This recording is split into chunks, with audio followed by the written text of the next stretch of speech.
season replays, fantasy drafts, ultimate creative leagues, and what if tournament. It's Coffee Cup Games with the coach, DKM. Hey, this is Coach DK with Coffee Cup Games. Hope you guys are having a good one. As you know, we are doing a March Madness tournament using stratomatic baseball.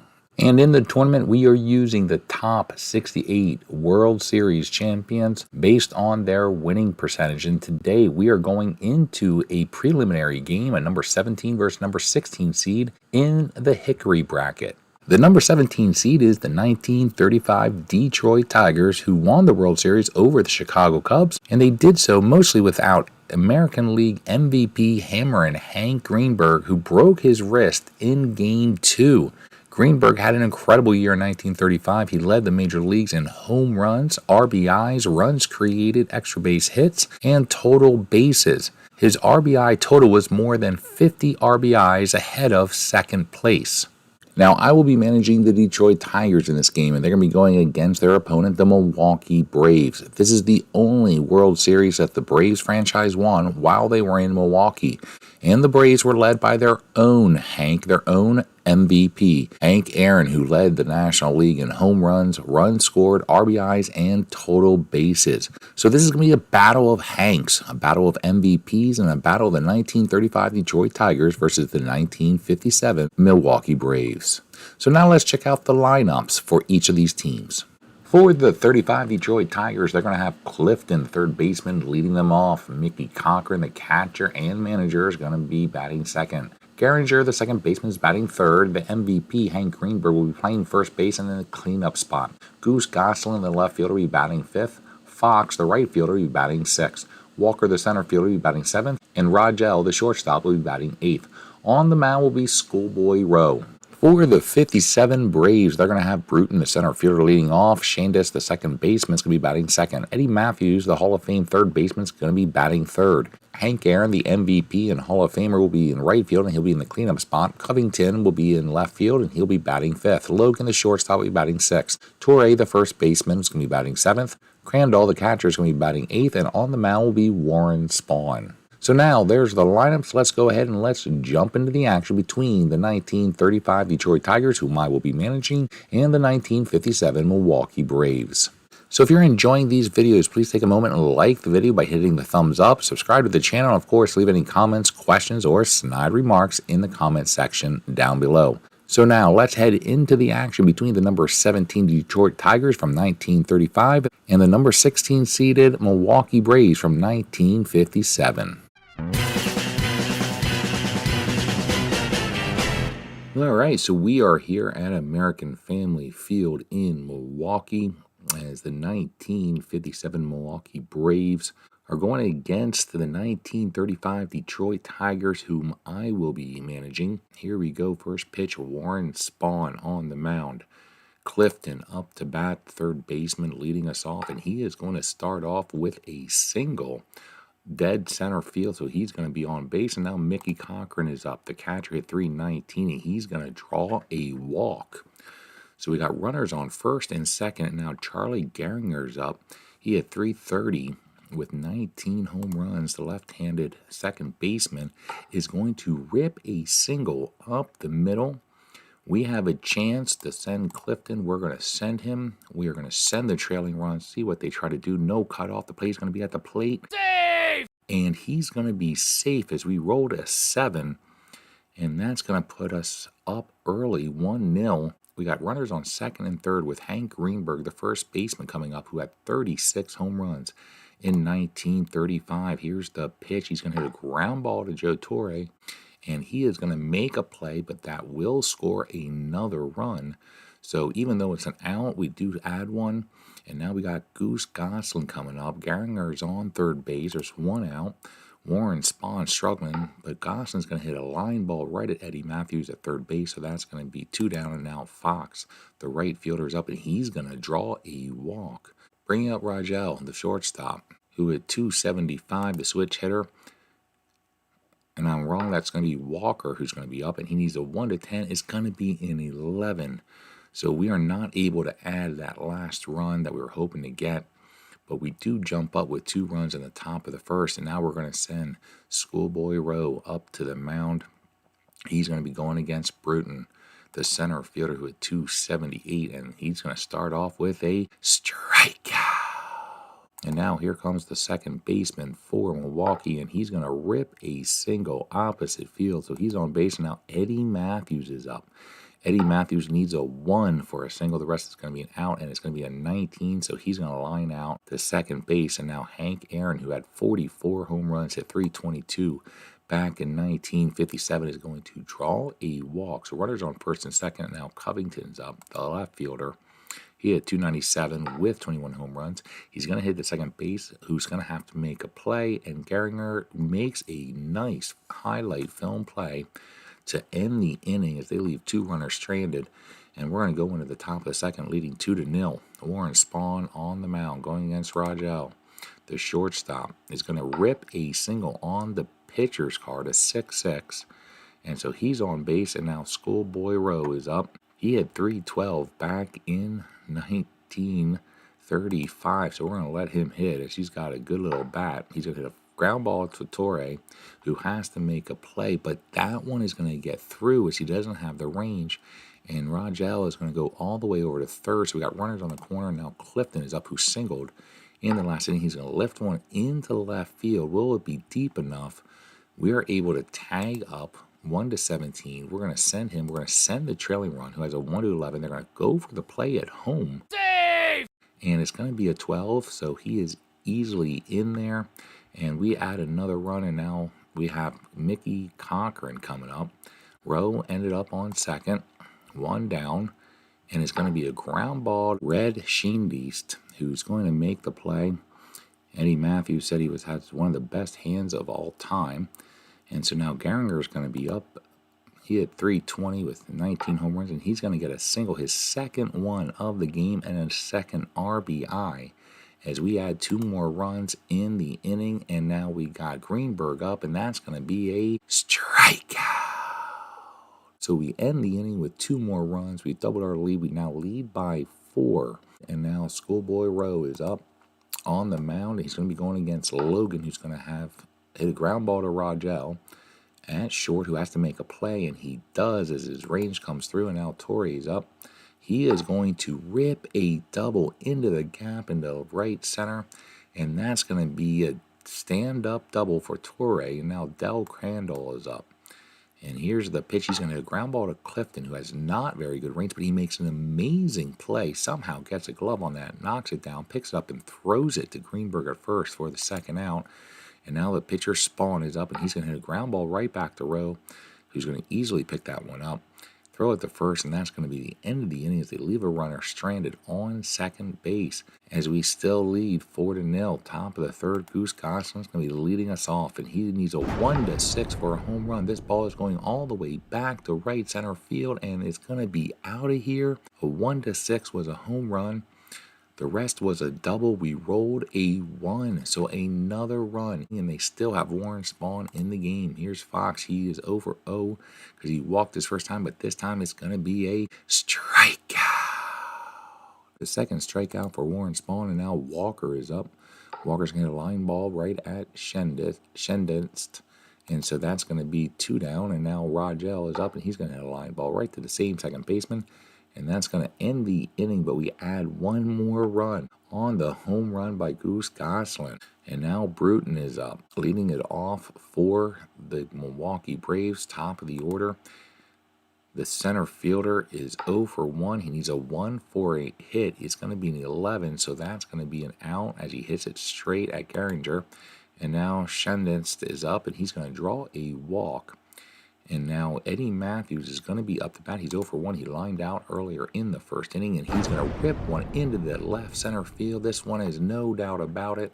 That's going to be a home run as Eddie Matthews goes yard at American Family Field. And they are closing the gap as now they trail 5-2. And now Hank Aaron's up. He got on base with a walk. He's going to get another walk. So he's on base with 1 down, and now Covington's up. He's going to draw a walk. So back-to-back walks after the home run by Eddie Matthews, and now Logan's up. He had 273 with 10 home runs. Here's the pitch. He's going to hit a ground ball to Greenberg, who's going to throw at second base, and they are not able to turn the double play, so that's going to put runners on the corner with 2 down, and now Torrey's up, who had a double back in the second inning.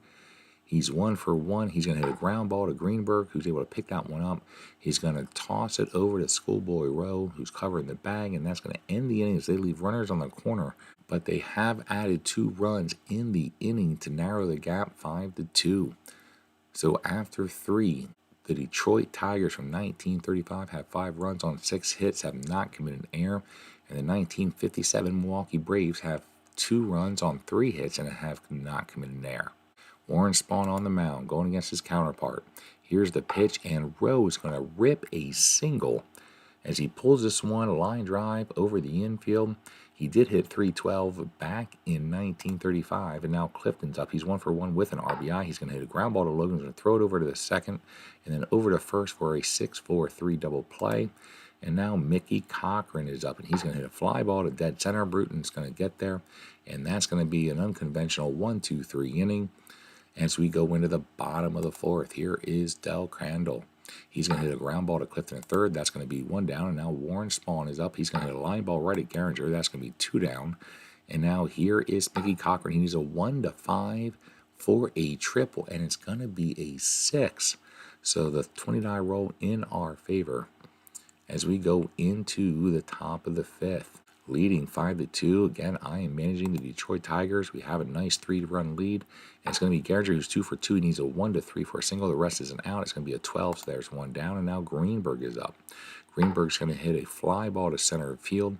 That's going to be the 2nd out. And now Goose Gosselin, who homered his last time at bat, is going to pop this one up towards second base. And that's going to be a quick 1-2-3 inning as we go into the bottom of the 5th. Here's Red Shendist. He needs a 1-13 for a home run. This ball is going all the way back. Fox gets back there, and he's going to be able to pull this one in. As instead of a 1-13 for a home run, we roll a 17. So the 20-die roll is in our favor in this game. Eddie Matthews up. He homered his last at bat, hit a 2-run shot. He's going to hit a ground ball to Greenberg. That's going to be a 2nd out. And now Hank Aaron is up. Finally gets a bat on the ball. He's been walked twice, but he's going to ground out the short for a quick 1-2-3 inning. Top of the 6th, here's Fox. He's over 1. He did have a walk. He's going to rip a single as he pulls this one, lifts it over the third baseman. That's going to be a leadoff hit. And now Walker, the center fielder, is up. He had 301. He's going to fly ball to Bruton in center field. He has a range of 2 errors, 6. His range is going to be good enough to make the out, so that's going to be 1 down. And now Rogel's up, and that's going to be a strikeout. The 3rd strikeout of the game for Warren Spahn. And now Schoolboy Rowe has 2 for 2. The pitcher is this time unfortunately going to fly out the center field, and that's going to end the inning as we go into the bottom of the 6th. Covington up to bat. He's 0 for 1 with a walk. He's going to line ball right at Greenberg. That's going to be 1 down. Now Logan's up. He's 0 for 2, and that's going to be a strikeout. Schoolboy Rowe's 2nd strikeout of the game, and now Torrey's up. He's 1 for 2, and he's going to lift this one up into foul territory, and Mickey Cochran's going to pull that one in for the 3rd out. So we're going to go in at the top of the 7th with a score of 5-2. Hasn't changed since the 3rd inning. The Detroit Tigers from 1935 have 5 runs on 8 hits, have not committed an error. The Milwaukee Braves have 2 runs on 3 hits and have not committed an error either. Top of the 7th, we are up to bat. Clifton, the 3rd baseman, top of the order. He's going to line ball right at Matthews. That's going to be 1 down. And now Mickey Cochran's up, and he's a 1-3, and it's going to be a 1. Nice! So again, the 20-die roll in our favor. So Cochran on first. Here's Garinger. He has 2 RBIs. He's going to line ball to Logan at short. That's going to be 2 down. And now Hank Greenberg's up, and he's going to draw a walk, moving Mickey Cochran into scoring position. Now Goose Gosselin's up. Goose Gosselin's going to rip a single into center field. Bruton has a +1 arm. Even though Mickey Cochran's not very fast, he has a 1-16 chance to score. We are going to send him. We're going to send the trailing runs. No cutoff. Here's the play at the plate. You're out! Of 1-16, he was safe, and we rolled in 18. So for the first time, we did not get a 20-die roll in our favor. And that's going to end the inning by a great play by Bruton from center field to throw out Mickey Cochran at home. Del Crandall, bottom of the 7th, and that's going to be a strikeout. And now Warren spawns up, and that's going to be a strikeout.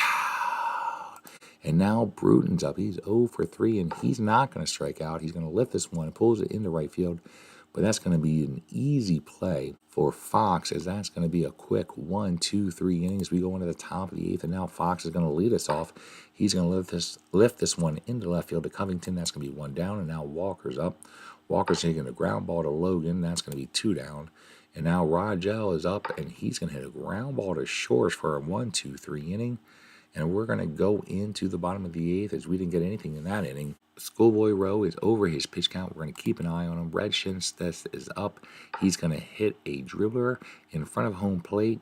Cochran scoops it up, throws it to Greenberg at first. That's 1 down. And now Eddie Matthews is up. He's going to hit a fly ball to left field, and that's going to be 2 down. And now Hank Aaron is up. Hank Aaron's going to hit a ground ball to Rogel at short for a 1, 2, 3 inning. As we go into the top of the 9th, Schoolboy Rowe up the bat. He's 2 for 3. Might as well let him swing his bat. He is unfortunately not going to get hit. He's going to fly this one in the center field to Bruton. That's 1 down. And now Clifton is up. Our leadoff man, he's a 1 to 4 for a single. It's going to be a 7, so that's 2 down.